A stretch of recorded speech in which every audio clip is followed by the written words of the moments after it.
ابراہیم علیہ السلام کا مہمان آیا، غیر مسلم تھا۔ ابراہیم علیہ السلام پہلے نبی ہیں جنہوں نے یہ سنت جاری کی، مہمان کے بغیر کھانا نہیں کھاتے تھے۔ 3 دن مہمان نہیں آیا، کھانا نہیں کھایا، کھانا مہمان کے ساتھ۔ ایک مہمان آ گیا، اس نے لقمہ توڑا اور منہ میں ڈال لیا، تو ابراہیم علیہ السلام نے کہا سم اللہ، بھائی بسم اللہ تو پڑھ لے۔ وہ کہنے لگا میں تو اللہ کو جانتا ہی نہیں، کون ہے اللہ؟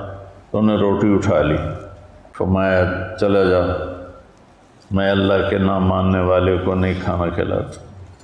وہ 4 قدم گیا تھا، جبریل آ گئے کہ ابراہیم بندہ تو میرا تھا، 70 سال سے میں کھلا رہا تھا، میں نے تو یہ نہیں دیکھا کہ مجھے نہیں مانتا، تو ایک وقت کی روٹی بھی نہ کھلا سکا اسے، واپس بلاؤ کھانا کھلاؤ۔ یہ ہے انسان کی قیمت بطور انسان۔